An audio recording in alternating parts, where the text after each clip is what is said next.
Kami kelompok dari kode seksi 2023-11-280-271 akan menayangkan video proyek mata kuliah pendidikan kewarganegaraan dengan judul Tantangan Hak dan Kewajiban Warga Negara Indonesia Menghadapi Pemilu dengan dosen pengampu Dr. Junaidi Indrawadi MPD Universitas Negeri Padang. Berikut ini nama narasumber yang telah kami wawancara. I got some motherfucking designer on right now.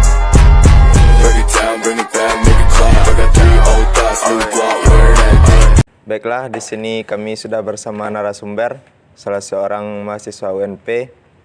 Silahkan perkenalan diri. Di sini saya Muhammad Abdul Aziz dari jurusan Statistik angkatan 2023 Universitas Negeri Padang.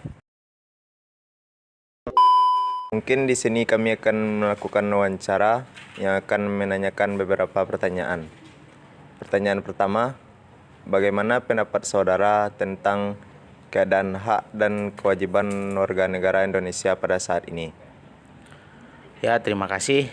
Menurut saya, keadaan hak dan kewajiban warga negara Indonesia saat ini bergantung pada Undang-Undang Dasar 1945. Hak-hak tersebut meliputi hak untuk mendapatkan hidup layak, hak untuk berpendapat, hak untuk berkeluarga, bekerja, dan hak lainnya. Di samping itu, selain hak yang harus dimiliki oleh setiap warga negara, ada juga kewajiban yang harus dilaksanakan, diantaranya mematuhi peraturan-peraturan yang ada, membayar pajak, menghargai orang lain, dan lainnya. Namun, saat ini keadaan hak dan kewajiban warga negara Indonesia masih kurang atau bisa dikatakan tidak sebagaimana mestinya, karena masih banyak warga negara Indonesia yang tidak mendapatkan haknya dengan layak. Selain itu juga masih banyak warga negara Indonesia yang melanggar peraturan yang ada. Baiklah, untuk pertanyaan selanjutnya, bagaimana pendapat saudara tentang masyarakat yang hanya menuntut haknya sebagai warga negara, sedangkan kewajibannya sebagai warga negara tidak dilaksanakannya dengan baik? Menurut saya, hak dan kewajiban itu harus berjalan seimbang. Kenapa? Agar terciptanya kehidupan masyarakat yang tentram dan damai. Kita sebagai warga Indonesia harus melaksanakan kewajiban kita terlebih dahulu, barulah kita menuntut hak kita masing-masing. Sebagai contoh, sebagai mahasiswa, apa kewajiban kita? Kewajiban kita ialah membayar UKT. Setelah kita melaksanakan kewajiban tersebut, barulah kita menuntut hak kita mendapatkan pendidikan yang layak, menikmati fasilitas kampus, dan lainnya, dan sebagainya.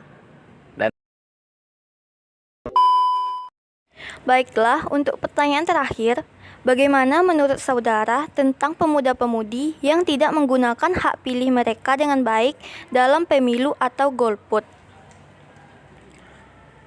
Sebagai warga negara yang memiliki hak pilih atau hak suara, kita harus menggunakan hak pilih kita dengan baik agar kita bisa memilih calon pemimpin yang bisa menggerakkan Indonesia ini mencapai tujuannya, yaitu mencapai Indonesia Emas tahun 2045.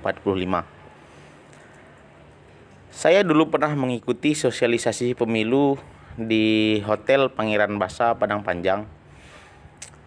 Dalam sosialisasi tersebut disampaikan bahwa anggaran pemerintah untuk satu hak pilih suara tiap individu adalah 300.000. Ketika ada sekelompok orang atau sebagian orang menggunakan hak pilih tidak menggunakan hak pilih tersebut dengan baik, atau dalam kata lain golput, bukankah 300.000 tadi terbuang sia-sia? Maka dari itu, marilah kita menggunakan hak pilih suara kita dengan baik. Baiklah, sekian wawancara dari kami. Maaf sudah mengganggu waktunya saudara. Kami ucapkan terima kasih banyak. Sama-sama. Partisipasi dalam pemilu merupakan salah satu hak dan kewajiban rakyat.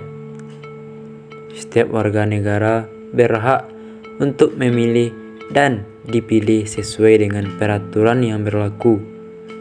Juga semua warga negara berkewajiban untuk menyukseskan pemilu dan menjaga ketertiban dan keamanan bagi terselenggaranya pemilu secara bebas, umum, rahasia, dan langsung. Menyadari betapa pentingnya pemilu untuk melaksanakan asas-asas demokrasi Pancasila ini, yang berarti juga menentukan masa depan bangsa Indonesia, maka warga negara Indonesia, khususnya para pemilih, tidak boleh bersikap masa bodoh, acuh tak acuh, dan tidak berpartisipasi di dalam pemilu. Karena dengan bersikap masa bodoh dan acuh tak acuh terhadap pemilu, ia memasa bodohkan dan tidak mengacuhkan nasib dan hari depannya diri dia sendiri. Salah satu cara untuk mencegah timbulnya efek negatif dari partisipasi warga negara dalam pemilu di masa yang akan datang ini, maka semua kontestan pemilu sebaiknya dilibatkan dalam proses sosialisasi aturan permainan rule of game pemilu. Di samping menanamkan nilai-nilai, ide-ide, dan kepercayaan-kepercayaan politiknya pada para pengikutnya, maka kontestan pemilu tersebut juga berkewajiban menanamkan aturan main pemilu pada para pengikutnya, terutama yang berkaitan dengan kewajiban para pemilih untuk menyukseskan pemilu. Bila semua warga negara mengetahui hak dan kewajibannya di dalam pemilu dan mematuhi semua aturan main yang ada secara sadar, maka efek-efek negatif dari partisipasi warga negara dalam pemilu setidak-tidaknya dapat dikurangi.